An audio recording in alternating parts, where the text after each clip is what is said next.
So the aim of this discussion is to ensure that everybody walks away with either a fresh perspective or a new strategy that's going to help in the success of the business.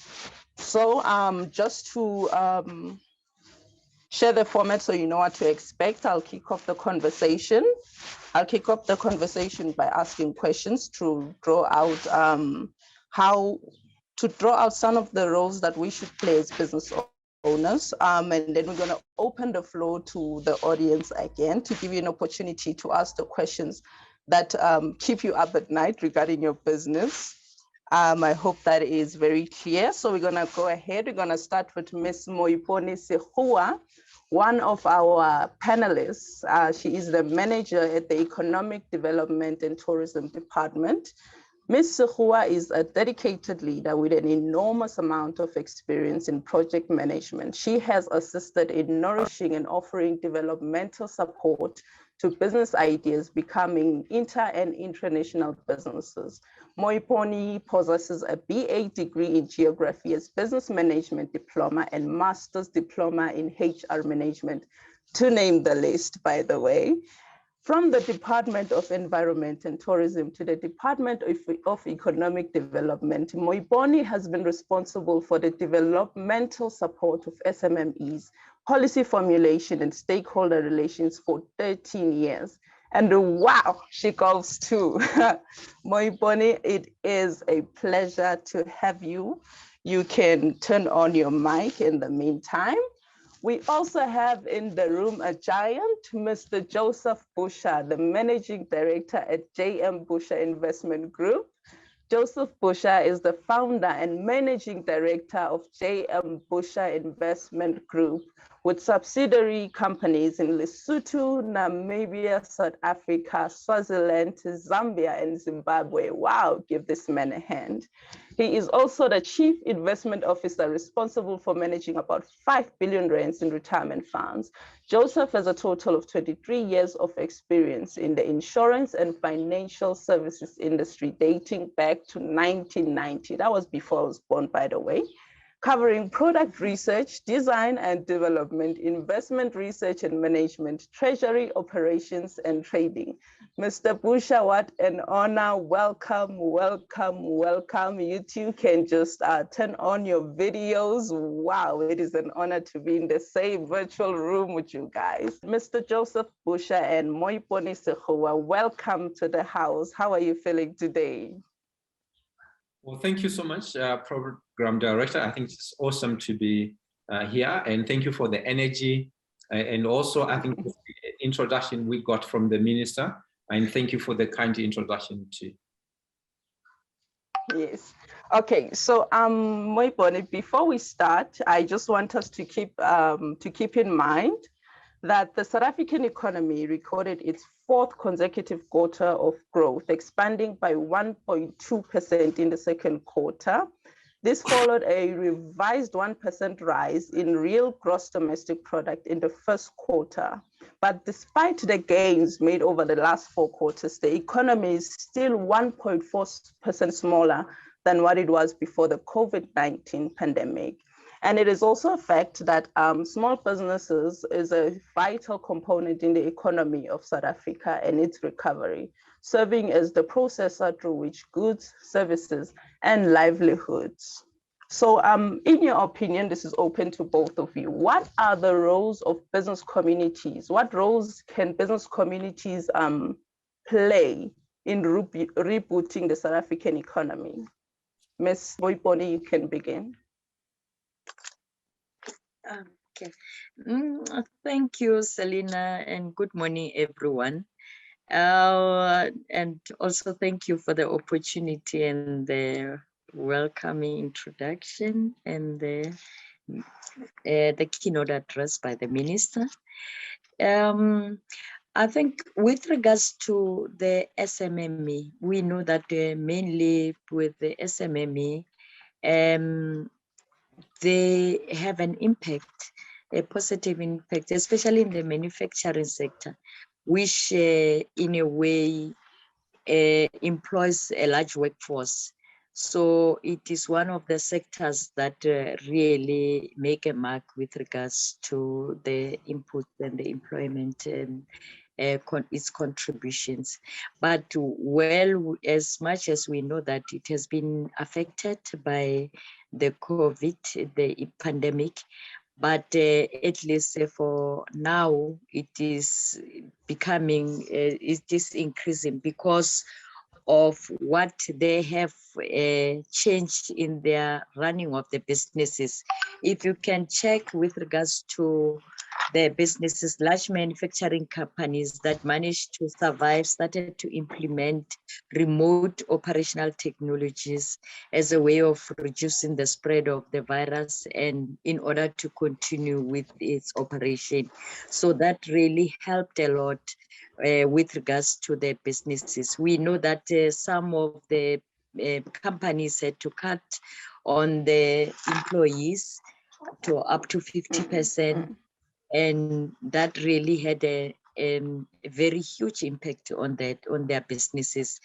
But as a government, I mean, we have got a role as well to ensure that we provide business support to those businesses to ensure that they have to adapt, they have to change the way they were doing businesses and try to bring on a bit of technologies in their businesses so that it should not impact them very much. Like the issue of the online marketing, it was not there before for most of the businesses, but we can say that that is one of the opportunities that COVID brought to our SMMEs, because now even those that were not able to market their businesses, their products across the provinces, they are now able to do that. And they are now even able to export their product through the technologies that they are using now and through the expertise and the advancement of technology in their businesses. So that has really helped a lot, and it also helps in rebooting the economy to ensure that the impact that we had during the stringent lockdown, they are not that felt at the moment. Thank you.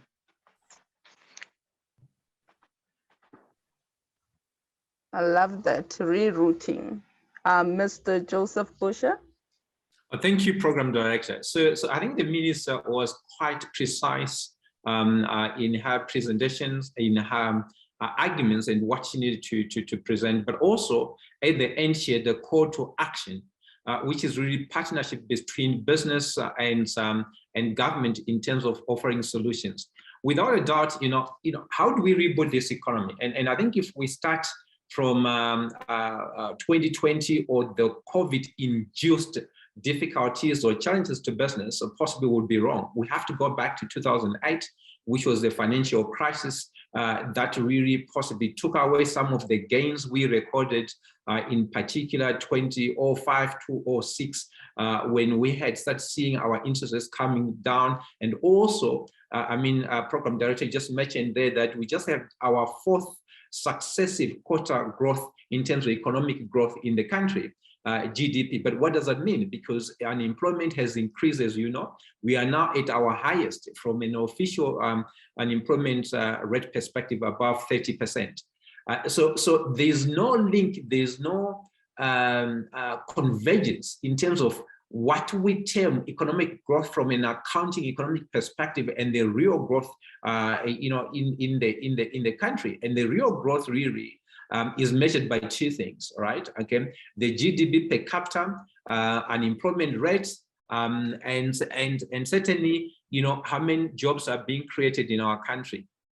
So if we go to an advanced states like America, they report their job losses or gains on a monthly basis. That's how accurate and advanced they have been, that they are able to know on a month by month how many actually jobs have been created.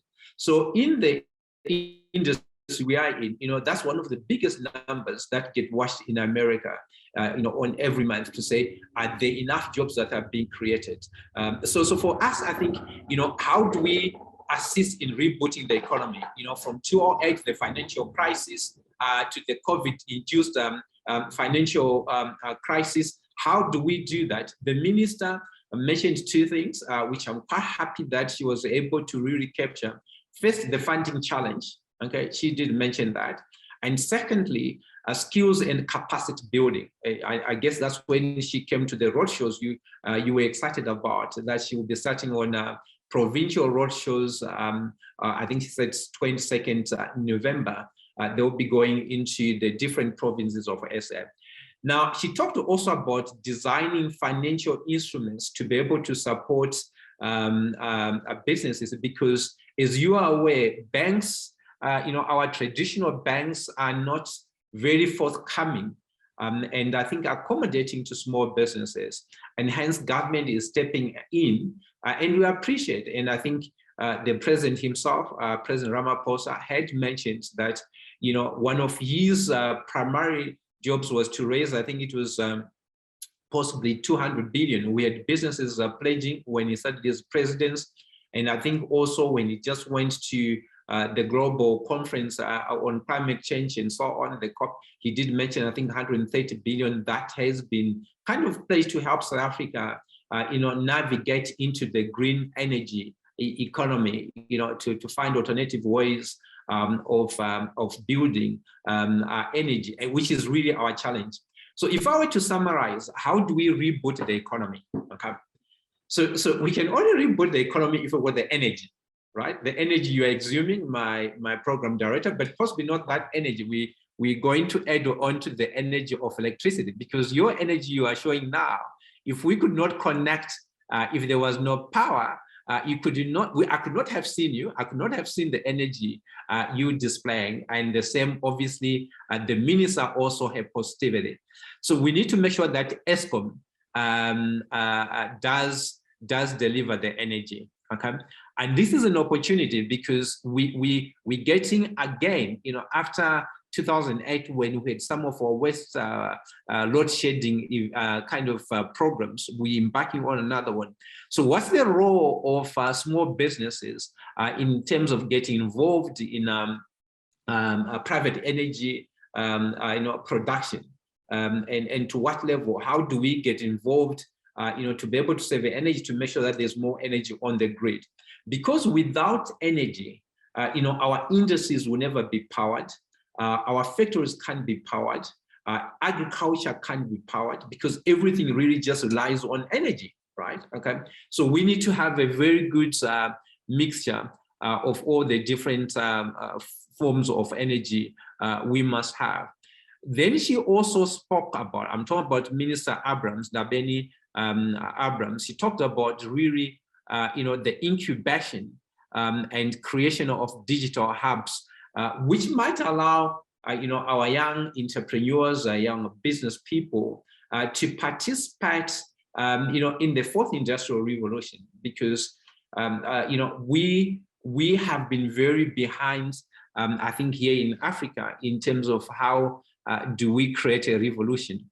I'm actually writing a book, to really just also talk about, what will be our contribution to development globally, because we missed the first, the second, the third industrial revolution. Now we are in the fourth industrial revolution, which is really centered around artificial intelligence and the ITC sector, really. So the digital hubs, I think they are very critical, but I want them not to be purely used for social media communication and greeting each other and so on, but really to say, how do we improve efficiencies, whether it's in communication, delivery, business online, as you're aware that, after the COVID, because we're locked down, delivery and online business became quite critical. But I think once you also get online business, it has got its own negativity. And I think government needs to be able to say, how does it maintain the true African Ubuntu way of life, where there's, interpersonal kind of communication or engagement? Because business online is going to reduce jobs because it means less people will be employed.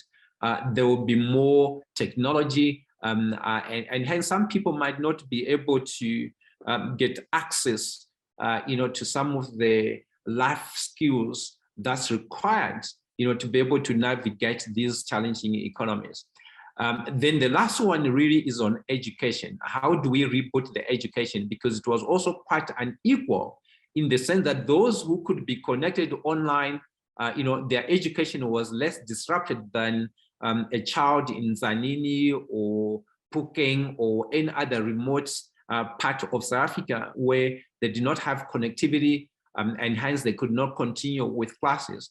But also it was a challenge to young people entering the industry, because then there was no induction. So in other words, if you finished your degree in 2020, you need to enter the job market.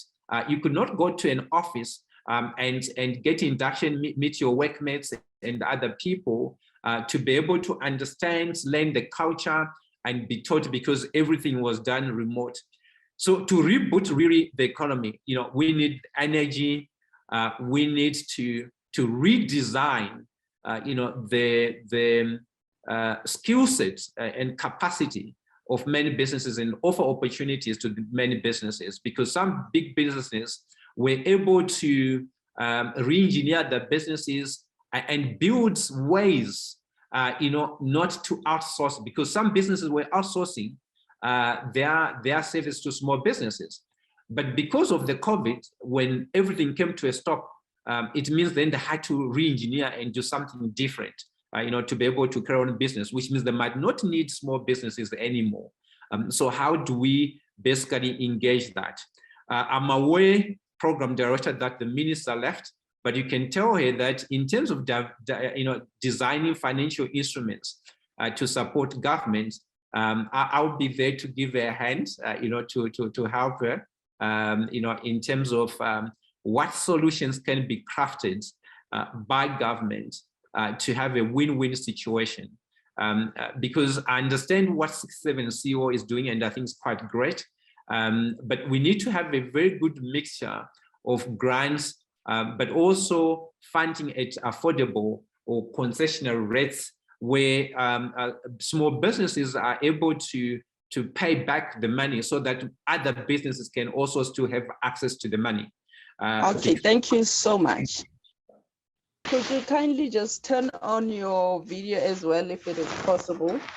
So we're talking about the job losses that have taken place this year. So taking all that in account, is it perhaps time for small businesses or businesses in general to expand their services or product offering beyond the local communities in an attempt to increase revenue and to stay afloat?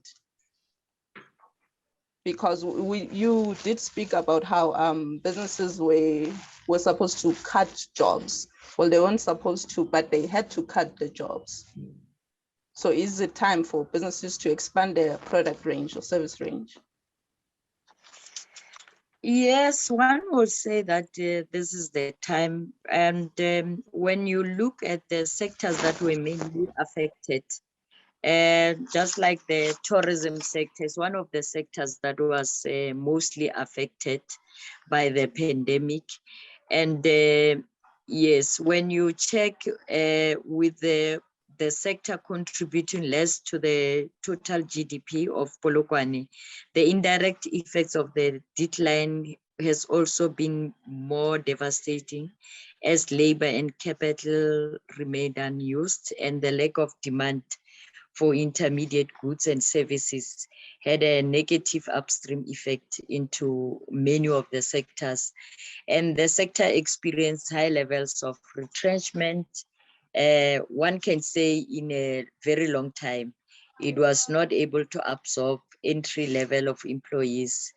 And most of the businesses had to close due to loss of their jobs. But now, I mean, with the economic recovery that the province had made and nationally, and the funding that has been created, as the minister has also alluded, it actually helped to boost those businesses to ensure that they remain open, and also with the provincial activities that we're having. Like last month, we had a summer launch campaign throughout the province at Palaboro, which mainly assisted the industry to pick up and to market themselves and just to network and engage each other. We had buyers internationally that were there just to support the industry. But mainly, I think access to funding has really made an impact, because most of the SMMEs did benefit from the funding that has been created from the National Office, DSBD, and also from the Department of Tourism. So it really helped the industry to really kickstart, and also to even those that were thinking of closing now, they are no longer speaking that language. They are happy with what is happening.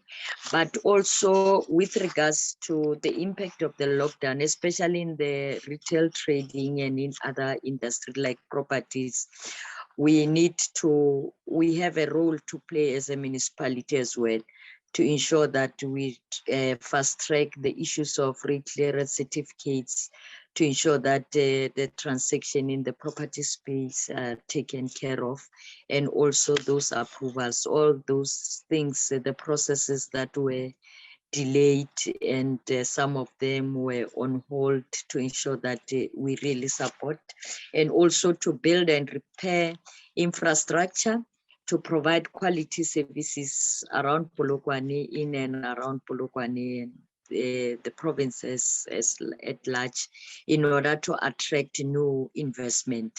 I think with the support that the private sector businesses get from government, and the partnership that are already created, and some of them, summarizing or in closing, I could say that yes, this is the right time for businesses to flourish, and those that are still thinking of starting business, this is a great opportunity for them to start, because of the access to funds or grants that the government is offering, that will really assist the economy to recover. So there are grants that are offered in the national departments, specific departments like DSBD, small business, and also in the tourism department for SMMEs, that will really boost them to kickstart, and those that are already in business to also grow their business. And again, as well, the partnership from government or public sector and private sector, like what 67 CEO is doing, it really make a positive impact in the lives of the business community by supporting them, not only financially, but as well with the business skills, mentoring and networking. And that can also assist the SMMEs to really grow. And like I'm saying that the build and repair of infrastructure is also very key in all municipalities, not only within Polokwane, the city of Polokwane, but in all the municipalities. I mean, providing quality services, it really helps in order to attract new investors. So I think the businesses are really geared up to go, and they can be rebooted, and yes, thank you. Okay, I love that. So you're saying not only is it the time for them to expand their product offering, but it's also time for them to expand their reach, the reach of their services and their products. Okay, I love that. So we're gonna go to one last question before we go to the audience. Mr. Joseph Busha. So we've already spoken about businesses growing and everything, but I want us to take a look at one specific thing, being a man that specializes in investments. So a lot of business owners in the informal economy live from hand to mouth monthly. Should they consider investing profits, and at what point can a small business invest its profits in order to grow? Thank you. That's great. So really, I think if you want to grow, there are two uses of money. Okay, you use it as a means of to store value, or is a means for purchases of goods and services, right? So money is used for transactions, but also for savings. So small businesses, I'm aware that their net profits sometimes are quite low, that they can't even save. But if you could save almost 10% of your money for future projects, for expansions, for collateral, if you want to get loan, because if you go to a bank, normally they would want you to contribute something. But if you can show that on your balance sheet, you've got some little investment, it doesn't matter how small they are. But I think it's really the principle and the discipline that you are able to do that. So my suggestion is that if you can save 10% of whatever you make your net profits after all expenses, that would be a good start. I was just asking, how do they go about investing these profits? Where do they start? What are the platforms, or what institutions can assist them? Okay. So there are three reasons why people would invest money. First, you invest money for capital growth, and the second one, you invest money for income. If you wanna get, whether it's monthly income or quarterly, whatever frequency. And so they need to decide why they want to invest the money. Is it really just to make sure that they save for the rainy day, or they're just improving the look of their balance sheet? So they would make that decision, and I think there are lots of companies that can give them that advice. There are a lot of independent financial advisors that could do that without necessarily just marketing ourselves. I think we will also be happy to be able to work with 67 CEOs to just give that guidance and mentorship from a financial management perspective. Okay. I currently have Mr. Sam. So here's another question, Mr. Busha, still directed to you. So considering the potential of African Continental Free Trade Agreement, how can small businesses in South Africa participate in and benefit from AfCFTA activities and provisions? Okay. So one of the things we need to do is we need to be able to break the barriers to entry. And that offers a massive opportunity for small businesses to be able to do that. But one of the barriers then will be scale. If I think through either this organization and through other platforms, they are able to show what is it they do and scale. So if you are in agriculture, say for example, and we need to export pecan nuts or soya beans, what might be important is to see how many are involved in primary agricultural production, so that we are able to increase the tonnage. Because if you are just, say, one farmer, you might only be able to produce 1 ton, but we need to export 1 million tons. So once we beat each other, then I think it becomes a lot easier to approach governments and to approach the continental organization, so that small businesses are able to put their things together, and then export as one large consignment. Okay. Okay. Yes. I was just saying it does offer opportunities, but it's about scaling. Okay. All right. Thank you so much, Mr. Busha. We are about to take questions from the audience. So if you have a question, please raise up your virtual hand again, and we're going to take a question from you, or you can just put it in the chats and we'll direct it to the relevant speaker. Do we have any questions from the audience?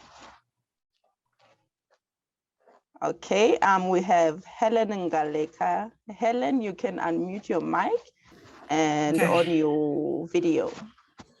Helen, yeah, I'm struggling to on my video. My background isn't professional at this point in time. I just wanted to ask a question, but I'm posing it, either Mrs. Moipone or even Mr. Joseph Busha. I think for me, especially from a training point of view and development, what I have found to be one of the biggest frustrations is, number one, when we face reality, COVID just revealed how, on reverse we might be as a country or SMEs, or, so that's for me the first thing that it just revealed what was already there. How do we make sure that all the solutions, even the ones that the minister has mentioned, how do we ensure that all of those solutions are not just pretty on, they're not just theory, they look good when you present them on a, on a strategy space or whatever, but how do we actually make sure that they get to do what they are supposed to? They actually get to bring in those results that we want to see, because year in, year out, SMEs, we come back to the same point. Like, I love the funding. I'm just using that as an example. I love the funding comment that has been made by, the minister. But I ask again the question, what is the point if we're just going to keep on funding each other, or, the government funding us, but at a later stage, or should there be another pandemic, we fall down again? But we are not actually building the right skills and resources to make sure that we can sustain. We cannot, I don't think any business person on this call wants to be dependent on, depending on the government or funding. We all want to just get out there, get it done, share the skills, share the knowledge. Everybody, we want to build and grow, not just constantly be seeking assistance. How can we make sure that we are just a well-developed, skilled country? That's my question. Okay, thank you so much, Moipone. Helen, Ms. Moipone, would you like to answer the question? Hello. Yes, thanks. Yes, I will answer the question. She is really very correct. The trainings, yes, but as much as we can say that the trainings, in some of the SMMEs, they do not have that particular impact, or they do not grow. Most of the SMMEs, they were previously found to be stagnant. They rely on 100% support from government. They are just spoon-fed on everything. But now with the trainings that we are offering, they are sector specific, and each business or as entrepreneur has got to have their own skills audit, and they focus on that particular individual. What I'm referring to is mainly with regards to the incubation. We have got incubation centers as the municipality, which are sector specific, like those that are in manufacturing. The other is for agro-processing, and the other is just for retailing. And also with regards to the traders, they have got that skills developmental support that we are offering. But as much as you offer their training, we check with them and ensure that whatever they have been trained on, they practice in their businesses, because we are not going to repeat the same training every year. I know that some of the trainings, they have to be ongoing, continuous, but we need to have them to graduate at the level that they are. You can't be trained on customers' care skills and sit in your corner and not engage, not be exposed, so that you can at least practice what you have been trained on. You need to practice what you have been trained on. You can't be trained on financial management, and when we come to your business, you don't even have records, you don't have books on how your business is run. You are just running it from mouth to hand to mouth. So that is discouraged, is totally discouraged. And most of that, I think even government, the national government or provincial government, they have improved on the way they support SMMEs with funding. You cannot receive funding from government for the same thing twice or thrice. And we do monitor, we work together. I think the relationship between government, the departments, and the local government and the businesses, it has been improved in such a way that whenever they fund a person in a local government, they also inform, they make sure that the local government dealing with economic development is informed, is engaged, and we work together. As much as they do that, it means when they fund, we also have to come up with a program or to ensure that whoever has received funding is included in our programs for business support, so that we ensure that the funding that the person has received will do exactly what the funding was for, and there is as well growth in that particular business, and they will not repeat that particular funding. So I think the relationship between government is really helping in order to improve in that particular aspect. And again, as well, the issue of the trainings.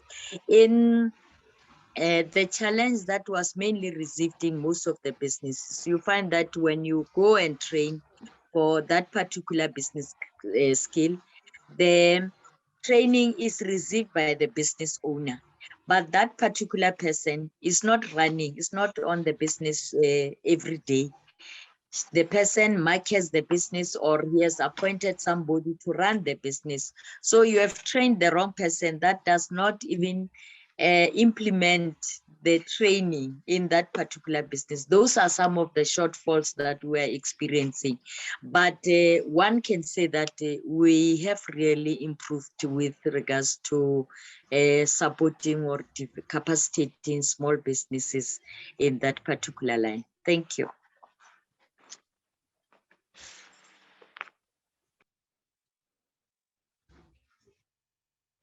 Okay. Thank you so much, But Moipone. while we're on that, how can we, is there a way to ensure that we never trade the wrong people?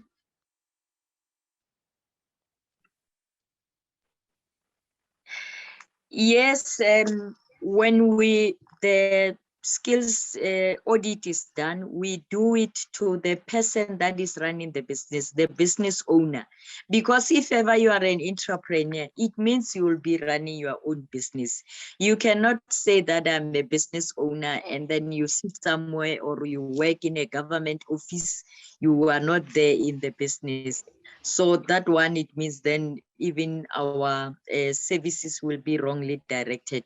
We ensure that whenever the trainings are conducted, the relevant people can attend that particular training.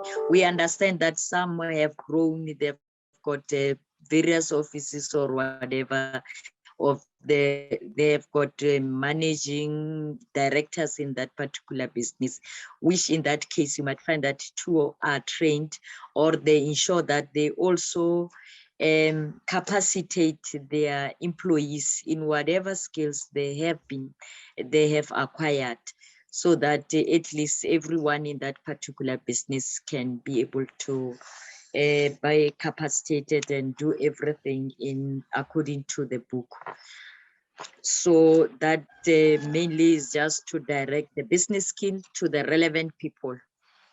Thank you. Okay, thank you so much. Sam, do you have a question? Yes. Thank you very much, Sellinah. And Eileen, thank you for that brilliant question. And that question speaks to what Mr. Busha mentioned earlier about the importance of education, because he said in his opening remark that electricity or energy is needed for the rebooting of the economy. And so also is the educational sector, because there are different kind of education that are advancing, the developed economy, and the developing economies also must adopt that. So I see the relationship, and how Ms. Moipone has been able to also respond to that. It was very brilliant. And that again emphasizes on the importance of education when it comes to small business development and the rebooting of the economy at large. So thank you very much. Ms. Program Director, you may take it from there. I just needed to mention that. Okay. Thank you so much, Sam. Do we have any more questions from the audience? If you do have a question, please just raise your virtual hand or write it in the chat section. And I do believe the question in the chat section has already been answered, the one regarding training. So is there anybody else who has a question to direct to the panel? Sellinah, maybe before you ask the question, I see there is a question that is directed to me personally there, asking if ever the city we are offering training programs. Yes, we do offer training programs. Yes. And there are some training programs that are offered by the city, the enterprise development section, but we also work closely with the Department of Economic Development and Tourism. They have got a parastatal called LEADER. It specializes on providing business skills. And we also have the provincial CEDA. So the municipality has got as well the MOA with the CEDA, and they are offering, they are the ones providing business skills to our entrepreneurs. Thank you. Okay, thank you so much, Moipone. Thank you for the profound answer. So we're just gonna go to one last question. I believe Mr. Busha is still with us. So the question would be, are collective efforts of the government and corporate organizations ensuring that support measures are inclusive and reach vulnerable segments of the SMME population, including women and youth-owned business? And if not, what should be done differently to accelerate inclusive economic recovery? You can go ahead and answer that, Mr. Busha. Very difficult question. You know, pitting me against governments and business. So you know, one of the key issues really, and for me, the disappointment is about government's ability or inability to be able to connect what's the real need on the ground and what needs to be done. So we have lots of good policies, white papers and green papers, you know, to be able to harness the human capital we have to make sure that we're successful as a nation and as nations on the African continent. So implementation is quite critical, you know, once you do something. And I think the incubation process, if it can be done in such a way that there's a mapping between the one who needs incubation and a mentor, I think it will be quite successful. And we have to look at what are the critical success factors for it. So one is access to markets, well, if I put them in order, is the skills and the know-how. So we need to be able to make sure that we move from classroom into the real world, which is now where your skills becomes important, your know-how becomes important, and how you use your tacit knowledge, you know, to be able to grow. Then the second issue, after you know you've got the right skills and basically the right mind, is access to the market. So that also becomes quite critical, because this is now assuming that your products or your services are well defined.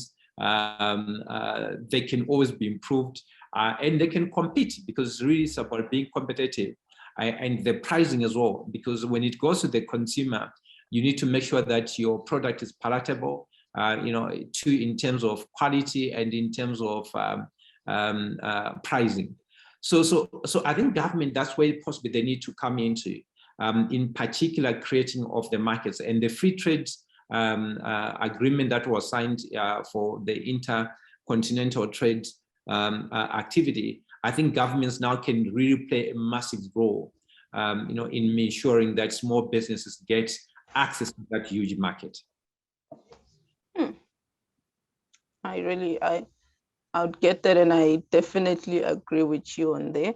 Thank you, Mr. Busha. We also have a question from Zingi Bio. She says, I would like to find out if there is any assistance given to SMEs regarding exporting their products should the opportunity arise. Mrs. Segooa, I believe, Ms. Segooa, I believe that is directed to you.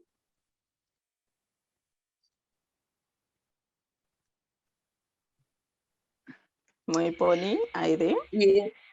Okay, thanks. Yes, we have got programs that assist the SMMEs which are export ready. Remember that access to market, it doesn't mean that everybody can access that market. There are various standards requirements that one needs to be capacitated with before they can even market their products outside the province and even export their products internationally. So we do have CEDA in the province as well, that is assisting us with the export markets, the program that is run by the Department of Trade and Industry.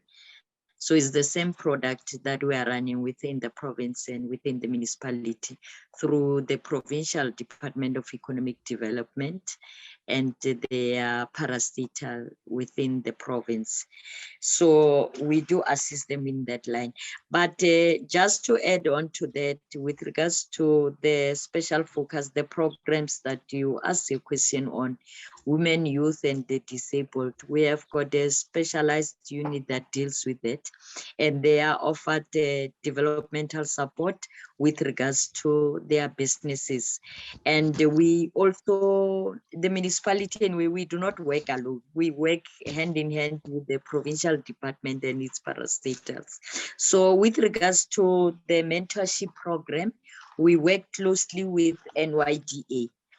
I just wanted to add from what Mr. Busha has indicated. NYDA has got a mentorship program. Those that have connected as SMMEs, they can also look into that. And those that also come to the municipalities, we also refer them to that and link them with that program, because that is where they will get assistance in that line. And we also have got the University of Limpopo, that is also in partnership with the local municipalities. They assist, they've got a laboratory, they assist with the products before you can export, if ever they are in agro-processing or manufacturing any other thing. We do not need to go directly to CSIR, which is in Pretoria, but they assist with that service within the province to ensure that their products are ready, the quality, and they can be exported and they are good for the people. Thank you. And while I still have you, I want to talk about the NYDA and the CEDA. Is there a digital platform where people can inquire or maybe submit applications for such training? Is it digitized, or is it mandatory for somebody to visit the offices?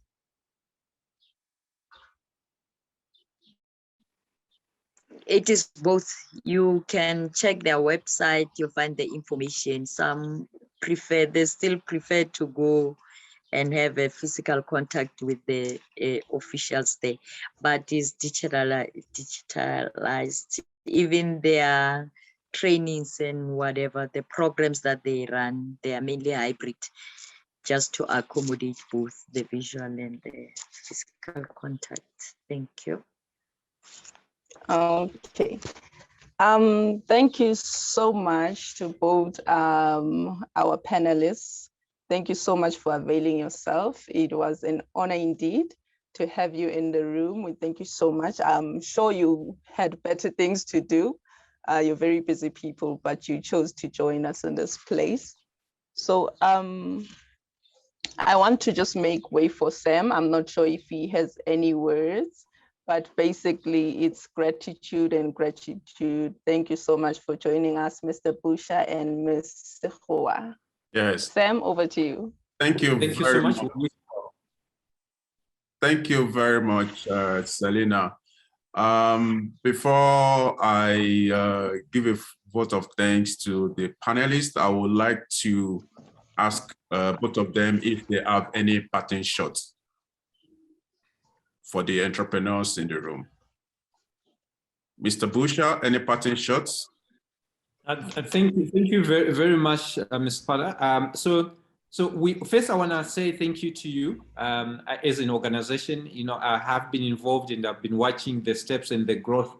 So we applaud you, and we're hoping to meet and see if we can, you know, kind of aid to what you're doing. It's always great when you see young people. All revolutions started with young people, and I hope that you are the next revolution that is going to compete in terms of putting the African nation on the map in terms of contributing globally. To the young entrepreneurs, or to all the entrepreneurs, there are only few things that gets you there. It's just not the passion, it's not enough. What you need to do is you need to make sure that you've got the right attitude, the perseverance, the stamina to weather the different storms. You know, the COVID storm, whatever storm, external and the internal challenges.